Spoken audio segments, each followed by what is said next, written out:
Bonjour à toutes et à tous et bienvenue dans cette nouvelle vidéo en retard, comme la moitié du temps finalement, les sorties littéraires du mois de mars 2024 alors qu'elle sort le 2, hein, j'en suis désolé. Donc en ce moment je suis en congé, j'en profite pour sortir, une sortie en entraînant une autre, une sortie entre potes en entraînant une autre aussi, j'ai pas pris le temps de tourner la vidéo, donc j'en suis désolé, mais bon c'est pas grave, hein, on est là, on le fait quand même les sorties littéraires du mois de mars 2024, sorties polar et thriller principalement pour ceux qui ne me connaissent pas.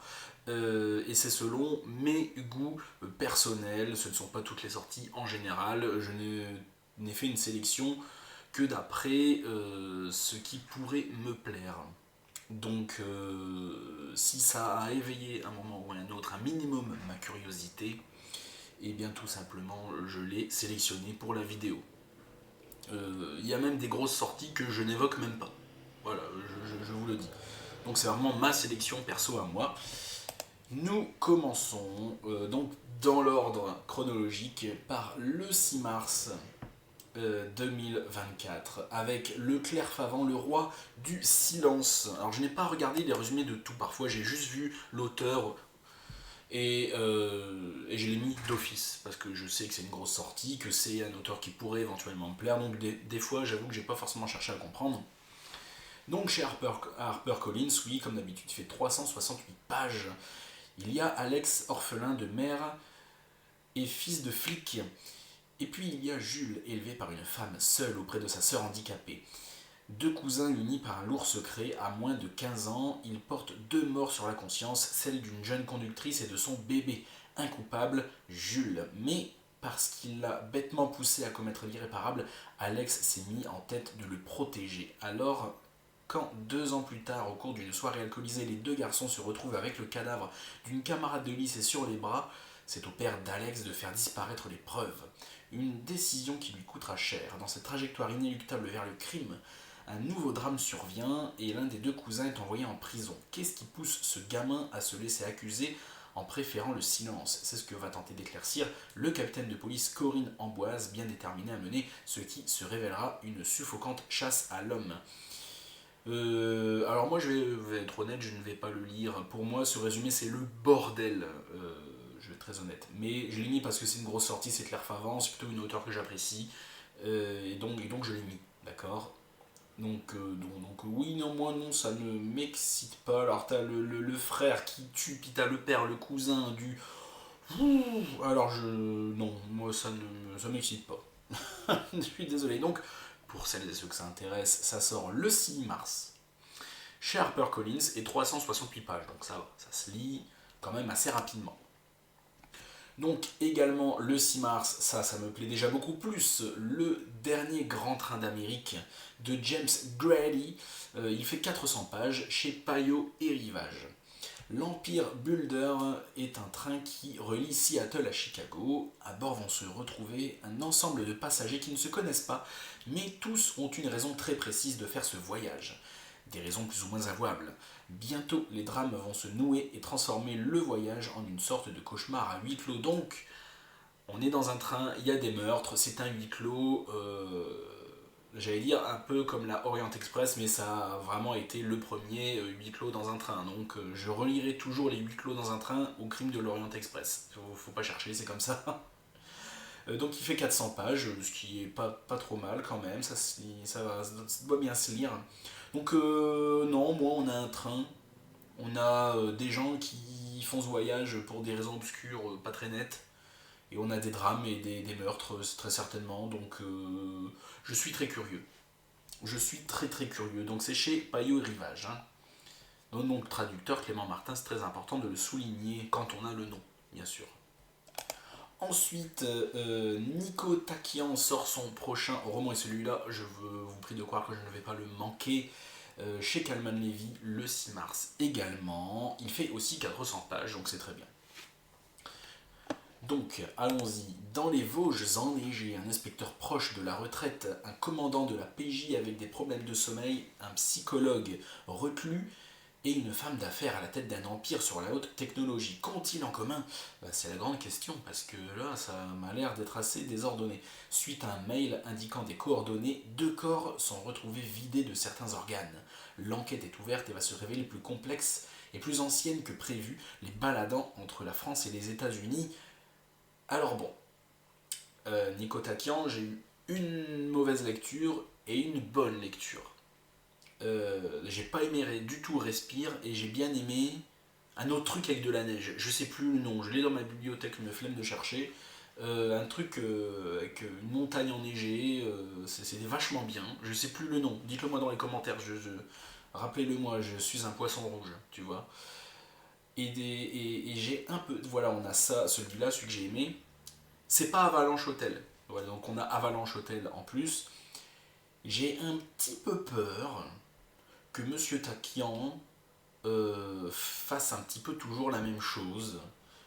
Alors bon, on a des cadavres dans la neige vidés de leurs organes. Voilà, donc pourquoi ils sont vidés de leurs organes? C'est un élément qui m'intrigue et qui m'excite, tu vois. Enfin, je dis qui m'excite, tu m'as compris. Il excite ma curiosité, je suis très, voilà, et très impatient. Et donc oui, c'est ça. Mais d'un autre côté, voilà, c'est encore dans la neige, c'est encore, voilà. Il y a des éléments qui sont quand même assez redondants. T'as des personnages, tu sais pas trop ce qu'ils foutent là, de prime abord quand tu lis le résumé. Ça pourrait être intriguant, mais moi je me suis dit, pff. Donc on va un peu avoir la vie de l'inspecteur proche de la retraite, voilà, qui a dû en vivre de pas mal. Un commandant de la PJ avec des problèmes de sommeil, donc tu vas avoir la vie du gars avec ses problèmes de sommeil. Tu vois, le psychologue reclus, donc pourquoi il est reclus, ça va être encore suivre la vie d'un personnage de plus. Pourquoi il est reclus, il doit avoir un traumatisme quelconque. Et une femme d'affaires, donc tu vas voir tout le business de la femme d'affaires derrière. Ça va être tous des personnages dont il va falloir apprendre la vie dans les détails. Et je ne vous cache pas que ça a de grandes chances de me gonfler. Mais j'aime beaucoup Nico Takian d'un autre côté. Bon, pour moi, la couverture est super. Mais le résumé me laisse quand même assez dubitatif. Je vais le lire.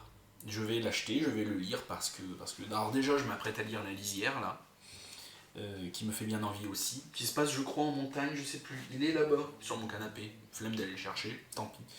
Et, et donc voilà, je suis mi-figue, mi-raisin. J'espère que ça va être bien. Je vais voir avec un. On a 2 notes déjà. 3,5 sur 5, ça. Donc, ouais, en plus, ce mois-ci, il y a énormément de super sorties. Donc, il y a énormément de sorties, polar et thriller, mais énormément de sorties intéressantes et surtout de très gros auteurs. Donc, voilà. Donc, ça sort le 6. Voilà. Chez Calman Levy, comme d'hab. Tu vois, voilà, je disais, il y a plein de sorties de gros auteurs. Le prochain, Nicolas Lebel, qui sort le 6 également, Peine perdue, aux éditions du Masque, qui fait 350 pages. Théo Pereira, oula, ça me dit quelque chose comme nom, c'est une série, ça, non? Purge sa peine pour homicide involontaire au pénitencier de Pieterbrugge par une nuit. Par une nuit pluvieuse, 2 ans plus tôt, il a perdu le contrôle de son véhicule et percuté un abribus où une femme s'était réfugiée. Chaque mois, le mari de la victime, Pierre Moulin, rend visite à Théo pour qu'il raconte encore et encore les derniers instants de son épouse, en échange d'un témoignage en sa faveur devant la commission de libération anticipée.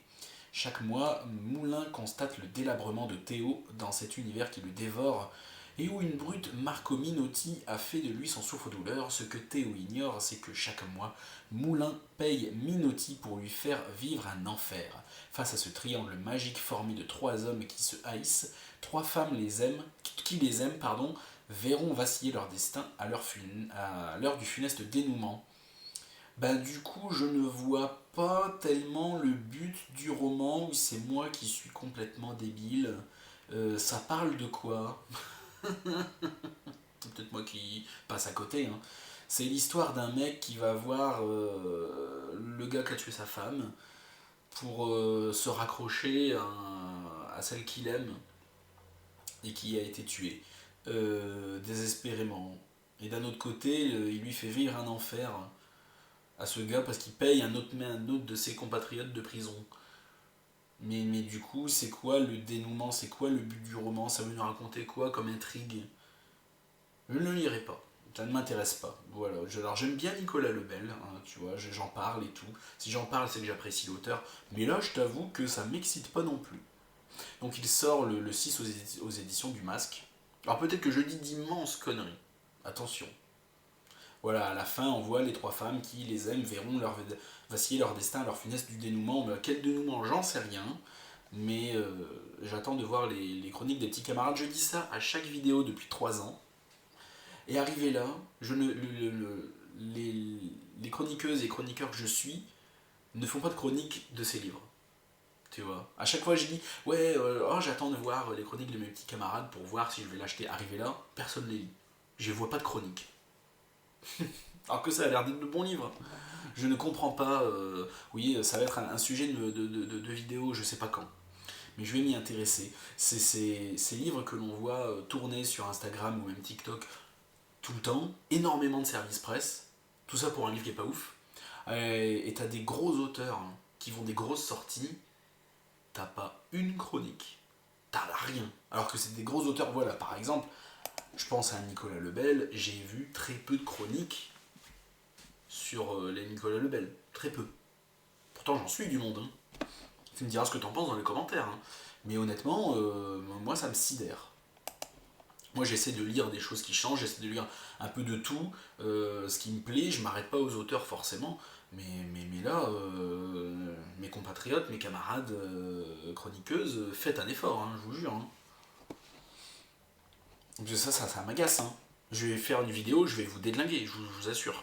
Ça sera à charge, hein, la vidéo sera à charge.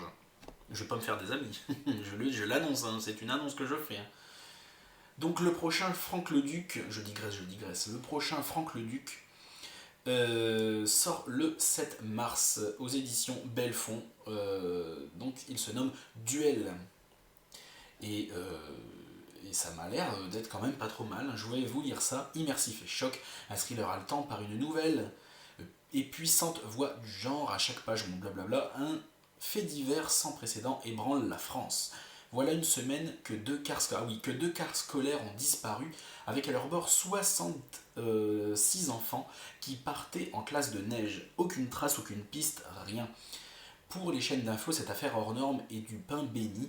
Pour le commissaire Shepard, chargé de l'enquête, c'est une énigme qui défie la raison, jusqu'à cet appel du ravisseur. Affable séducteur, ce dernier ne veut parler qu'à la négociatrice Talia Sorel, une nouvelle recrue du RAID, une exigence qui ne plaît pas aux équipes de police, en particulier à Shepard. Cette jeune femme sans expérience a-t-elle les épaules pour mener une telle affaire? Saura-t-elle déjouer les pièges de ce manipulateur dangereux et parfaitement organisé qui tient toute l'opinion publique dans sa main? Et d'ailleurs, qui peut garantir que Sorel n'est pas une taupe? Va savoir. Donc oui, tout un quart qui disparaît avec 66 enfants. Là, on tient du bon concept, hyper intriguant, t'as envie de savoir. Là, ça a l'air bien. Alors, là, de prime abord, encore une fois, je suis encore mitigé. En fait, c'est un budget d'acheter des livres, hein, quand même. Et moi, je n'ai pas de partenariat, ni très très peu de services presse, donc, moi, mes livres, je les paye. Donc, je suis obligé, dans les nouveautés du mois, à chaque fois, d'être très sélectif. J'ai très envie de lire ça, mais vais-je le faire? Je ne sais pas. Un livre, maintenant, ça coûte plus de 20 €. Donc, il sort le 7, il fait 384 pages.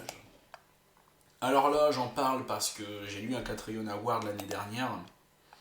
Mais bon, voilà. Donc, Mirror Bay, le dernier Catriona Award. Donc, pour info, c'est celle qui a écrit La dernière maison avant les bois, que vous pouvez retrouver depuis récemment en version poche. Dernière maison avant les bois que j'ai pas du tout aimé.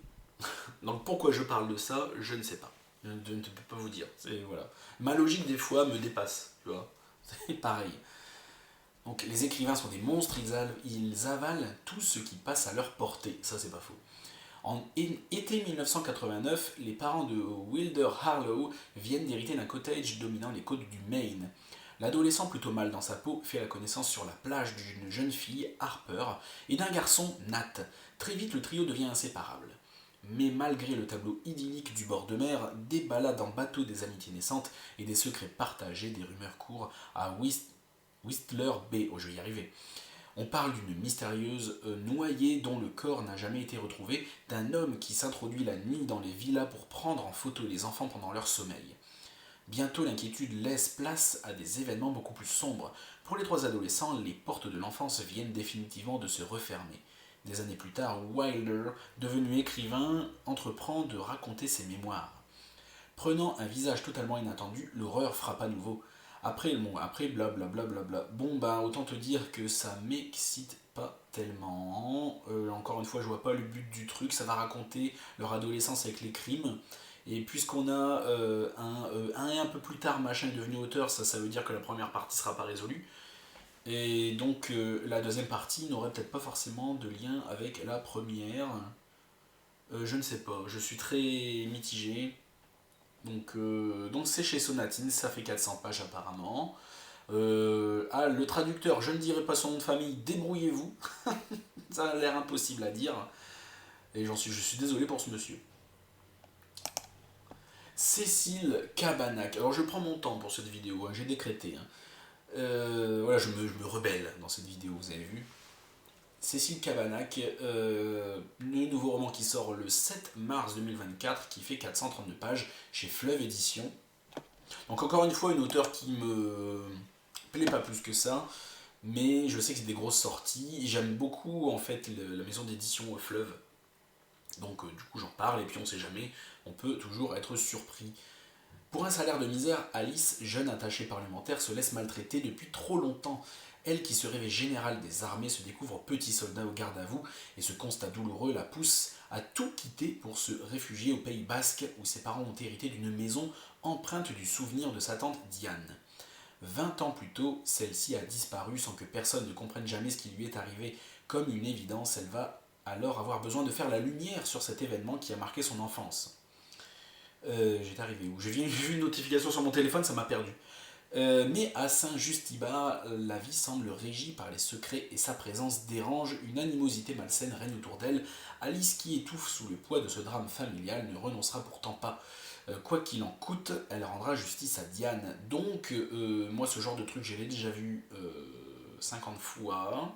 Ça peut faire très classique, mais en fait, c'est le genre de truc que tu as déjà vu plein de fois, mais si c'est bien foutu, si c'est bien maîtrisé, si la psychologie et le suspense sont vraiment bien, ça peut être hyper haletant et ça peut être hyper intéressant.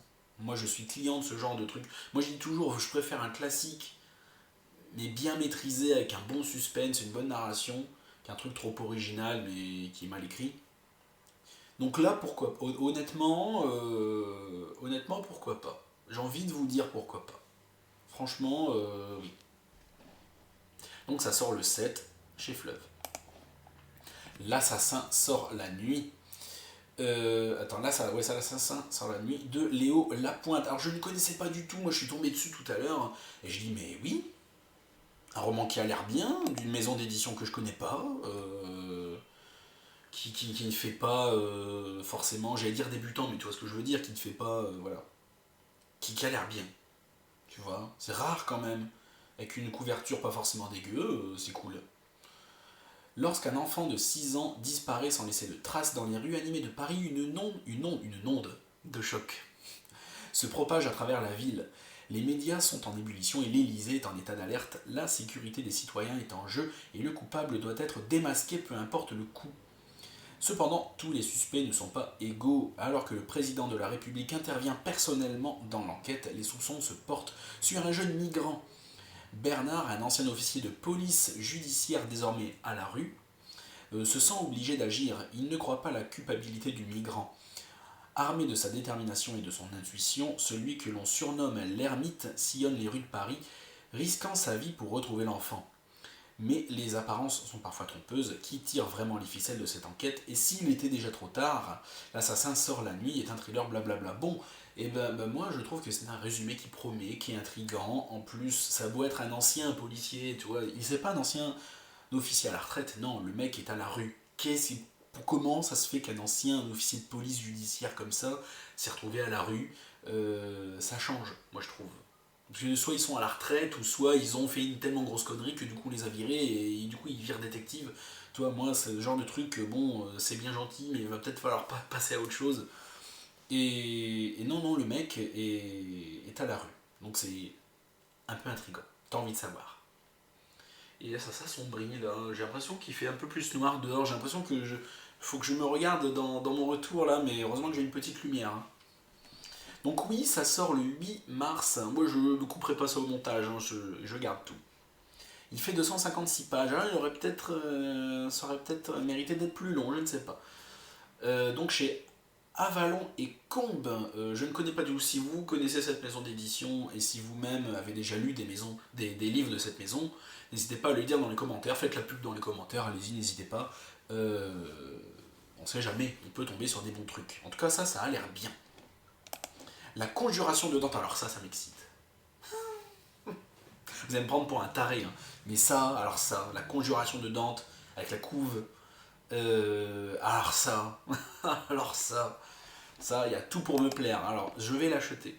Je m'y engage. Je vais faire l'homme politique. C'est une promesse Ubisoft. Alors que je dis ça à chaque fois. Et je vais le lire. Donc, et par contre, si c'est pas bien, j'ai des grosses attentes. Si c'est pas bien, je vais le défoncer. Non, non, non.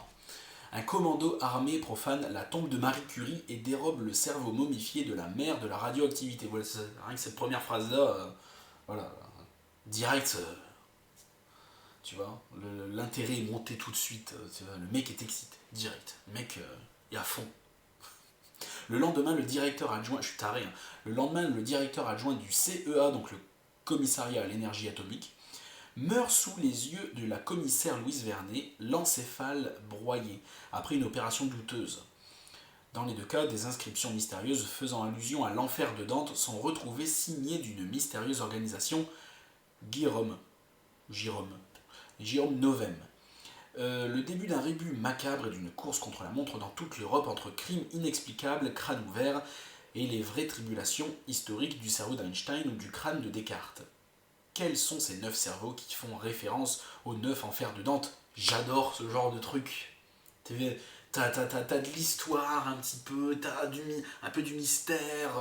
Moi j'adore ce genre de truc. Ça me fait penser, voilà, c'est très Dan Brown. Tu vois, Da Vinci Code et compagnie, bon j'exagère peut-être un peu, mais voilà, c'est très, très mystérieux. T'as des trucs de Dante, Marie Curie, Einstein, machin. Ça peut être du très très bon. Moi j'adore. Donc c'est de Fabrice Papillon. C'est chez Seuil. Il y a déjà 18 notes. Donc ça sort le 8 mars. Et moi, Dieu sait que j'aime ce genre de truc. Donc je m'y engage, hein. Je vais le lire, hein. Alors, plus pour le mois d'avril, parce que bon, vous allez me laisser dépenser mon argent pas trop vite. Mais voilà. L'ombre du prédateur de Gérard Sarian. Alors je sais pas combien de temps va durer cette vidéo, mais elle va être longue. Tu t'assois dans ton fauteuil, tu prends un thé, hein, parce que je vais prendre mon temps, hein. Donc Gérard Sarian, chez Tornada Édition, L'ombre du prédateur. Oui, ça m'a plutôt plu. En plus, le résumé est court. Moi j'aime bien, parce que fut un temps, là j'ai l'impression que c'est un peu moins le cas, il y avait des résumés à rallonge tout le temps. Donc moi je les lisais pas. Ça se trouve, je suis passé à côté de super livres. Mais t'as le résumé, il fait quasiment ça quoi sur l'écran de ton ordi, flemme. Alors, autant je peux lire des romans de 5, 6, 700 pages, ça me fait pas peur, mais autant des longs résumés, c'est impossible. Je bug, je bloque devant erreur 404, mon cerveau fume. C'est bizarre, hein? Lorsqu'un adolescent est découvert crucifié sur une plateforme au milieu du lac de Lambec, les villageois sont consternés. Qui a pu commettre un acte aussi odieux? La même nuit, la sœur de la victime disparaît. A-t-elle été enlevée par l'assassin de son frère? La capitaine de police Agnès Demare est envoyée sur place afin de prêter main forte aux gendarmes. Ses faits et gestes sont relayés sur les réseaux sociaux par Jade, une célèbre influenceuse lilloise. Pour ces deux femmes que tout oppose, une enquête tentaculaire commence. La soif de vérité l'emporte Agnès et Jade dans un tourbillon où la proie n'est pas toujours celle que l'on croit. Méfiez-vous, la toile diabolique de Gérard Sarian va encore vous prendre au piège. Donc oui, le coup de l'influenceuse lilloise qui vient enquêter, moi je t'avoue que ça ne m'excite pas trop. Pour moi c'est un mauvais point. Me direct dans le résumé, je vois une influenceuse. Vraiment. Après, je dis ça, mais c'est peut-être intéressant, c'est peut-être pertinent, on verra, j'espère que ça va être bien. Donc moi je dis c'est du pourquoi pas, vraiment pourquoi pas, je suis très curieux. Donc ça sort le 14 mars 2024 chez Tornada. Le Patrick Sénécal, Civilisé chez Ramsey Édition, qui sort le 20 mars. Patrick Sénécal, maître du noir et de l'horreur, revient avec un thriller d'humour noir. 2022, 12 personnes se portent volontaires pour participer à une expérience scientifique qui se déroulera en huis clos. Comme dans tout thriller, Sénécal... Ah bon, on sait rien en fait. Donc le nouveau Sénécal, allez, salut. Donc pour ceux que ça intéresse, je pense que c'est clairement le mec à son public. Il ne s'ouvre pas à un autre public. Donc le résumé c'est salut, il y a le nouveau roman de Patrick Sénécal. Allez, à la prochaine. Voilà. Tu l'achèteras le 20 mars quand ça sortira. En tout cas, il n'y a qu'une note 0,5 sur 5. Est-ce bien sérieux? Est-ce bien sérieux? Apparemment. C'est très bizarre. Donc bref. Le nouveau Daniel Cole, par l'auteur de Ragdoll, pour ceux qui s'en souviennent. Jack Doe, donc chez Robert Laffont, qui sort le 21 mars 2024. Le tueur en série Jack Doe enchaîne les meurtres qu'il signe de 5 griffures dans le dos des victimes, emportant à chaque fois un trophée avec lui. Il pourrait être n'importe qui. L'inspectrice Scarlett Delaney est sur sa trace et s'aventure de plus en plus profondément dans un monde de mensonges astucieux, mais elle s'aperçoit bientôt qu'elle est sur la liste de ses prochaines victimes. Donc ça, pour moi, ça n'en dit pas assez pour éveiller un certain intérêt. Bon, t'as les meurtres en série, t'as les griffures dans le dos, mais pourquoi, en quoi c'est intéressant, voilà. Moi, je trouve qu'on manque un petit peu d'éléments. Oui, Daniel Cole, c'est celui qui a, je le vois là sur la droite, vous voyez sur l'écran, c'est celui qui a fait Pieta. Pieta que j'avais plutôt bien aimé, mais pour moi, ça, c'est dingue, ça manquait, je suis en train de me dire, me rappeler de ce que j'en avais pensé, ça manquait cruellement d'éléments, tu vois, d'éléments marquants et intéressants. Concept super, mais ça allait pas assez loin. Et bah du coup, rien qu'à voir le résumé, j'ai un petit peu peur que ce soit la même chose. J'espère me tromper. Bref, ça sort le 21 mars, 360 pages chez Robert Laffont. Celui-là, encore une fois, c'est une promesse. Je m'y engage. Je vais le lire. C'est le R.J. et Laurie qui sort le 21 mars également chez Sonatine. 496 pages au nord de la frontière. Moi, j'aime beaucoup. Déjà, dans La Forêt des Ombres l'année dernière, ou il y a 2 ans, je ne sais plus, j'ai beaucoup aimé. C'était vraiment top. J'aime beaucoup cet univers sombre, glacial, des loris bien dark. J'aime beaucoup comment il fait ça. Donc Victor Landis est shérif dans une petite ville de Géorgie. C'est un homme solitaire qui a dédié son existence au travail. Pour toute famille, il ne lui reste que son frère Frank, avec qui il a partagé une enfance misérable avant qu'une brouille ne sépare les 2 hommes. Lorsque Frank est retrouvé mort dans des circonstances étranges, Victor décide de passer la frontière du Tennessee afin d'en savoir plus. Là, il découvre que son frère avait une ex-femme et une fille dont il ignorait l'existence. Pour sa nièce, Victor doit tenter d'en savoir plus sur la mort de Frank. Le voilà immergé au cœur de communautés isolées des Appalaches, où la drogue, les trafics en tout genre et la corruption sont omniprésents. Bientôt, sa piste le conduit sur une série de meurtres inexpliqués de jeunes adolescentes. Avec ce thriller magistral, blablabla. Bon, on est encore une fois dans un coin perdu, une communauté assez fermée, un peu comme dans le roman précédent. Et donc avec des meurtres mystérieux. En fait, c'est un domaine qui est hyper large et qui du coup, tu peux faire beaucoup de choses, rien que sur ce même style. Et donc, c'est pour ça que les loris peut en faire 50 comme ça peut être 50 fois différent, alors que ça a l'air d'être la même chose. Alors que pas du tout. Moi, j'adore ce genre de choses. C'est bien dark, c'est isolé, ça peut faire flipper, mais on aime beaucoup. On aime beaucoup. En plus, la couverture est super, encore une fois. Celle, encore une fois, le roman précédent était cool aussi. Moi, j'aime beaucoup R.J. et Laurie. Ça se sent peut-être pas, je ne sais pas. Je suis très content en fait de faire cette vidéo ce mois-ci, parce qu'il y a énormément de dingueries qui ont l'air de sortir. Franchement, moi, j'aime bien ces mois-là. T'as du Lepsker, regarde. T'as du Elori, t'as du Lebel. T'as plein de trucs. Moi, j'aime beaucoup. Donc, le prochain Alexis Lepsker, que je m'engage à lire également, parce que j'aime beaucoup Alexis Lepsker. Ça fait 4 romans que je m'engage à lire. Hein. Le mois d'avril, il va être chargé. Parce que je vais les lire pour avril. Hein. Généralement, Une sortie du mois de mars, en général, je lis le mois d'après. Il faut me laisser le temps de l'acheter, tu vois. Parce que j'ai pas les services presse à l'avance. Je suis pas un influenceur. La macabre mise en scène qui attend le commissaire Venturi, génial, j'aime beaucoup. Donc Venturi, commissaire Venturi, c'est le commissaire du roman précédent.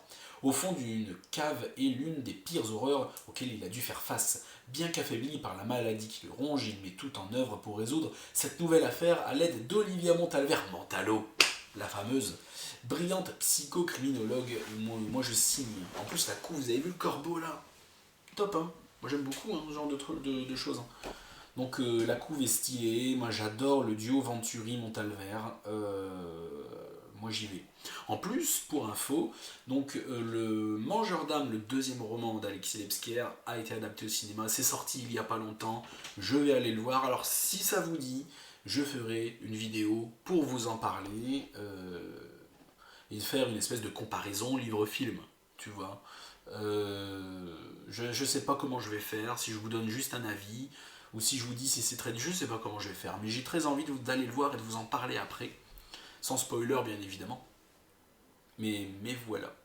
Et pour terminer, un roman que je m'attendais pas à mettre dans cette vidéo, c'est La Psy de Freda McFadden, chez City Edition, qui fait 384 pages. Attends, il fait combien de pages le...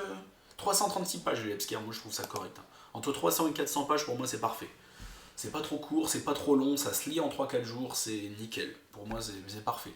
Pour YouTube, pour moi, et mon rythme de lecture, c'est nickel. Moi, j'adore. Donc oui, je m'attendais pas à voir ce roman-là, parce que je vois le canapé avec marqué La Psy au-dessus, je me dis bon... je suis allé voir quand même, et ça a l'air intéressant. Tricia et Ethan sont des jeunes mariés à la recherche d'une maison. Pendant qu'ils visitent le manoir isolé d'une psychiatre renommée qui a disparu 4 ans plus tôt, une tempête de neige les empêche de quitter les lieux. Pour patienter, Tricia écoute les cassettes des séances du docteur Adrian Hale avec chacun de ses patients qui retracent les événements ayant conduit à sa disparition. Moi je trouve ça hyper intéressant. Alors j'espère que c'est pas cucu, j'espère qu'il y a du suspense, j'espère qu'il y a des trucs de taré dedans. Moi je mets beaucoup d'espoir. Alors je suis désolé si au début de la vidéo j'étais bien éclairé et maintenant on voit plus ma tête. Mais au fur et à mesure de ce tournage, ça s'assombrit dehors. Et pourtant il est encore tôt. Donc à mon avis, il va bientôt pleuvoir, ça va être, comme on dit chez moi, une drache. Et donc voilà, c'est tout pour cette vidéo. Donc ça sort le 27 mars 2023, 384 pages. Merci d'avoir écouté toutes mes conneries jusqu'au bout. J'étais un peu en roue libre dans cette vidéo et je m'en excuse si ça t'a gêné. Mais moi j'ai envie d'être détendu dans mes vidéos, je fais ce que je veux, j'en ai marre d'être guindé, j'essaie de faire toujours mieux, mais finalement je préfère rester comme je suis. Donc merci à tous d'avoir regardé la vidéo jusqu'au bout, n'hésite pas à liker la chaîne, la partager, à t'abonner si ce n'est pas déjà fait. Le lien de mon Linktree comme d'habitude est dans la description où tu peux avoir mon Instagram, mon TikTok et tutti quanti. Merci à tous et à la prochaine chez Alistair. Demain, dimanche, sortira le retour de lecture que j'appelle maintenant Avis Lecture sur le premier Mary Higgins Clark, La Maison du Guet. À la prochaine chez Alistair.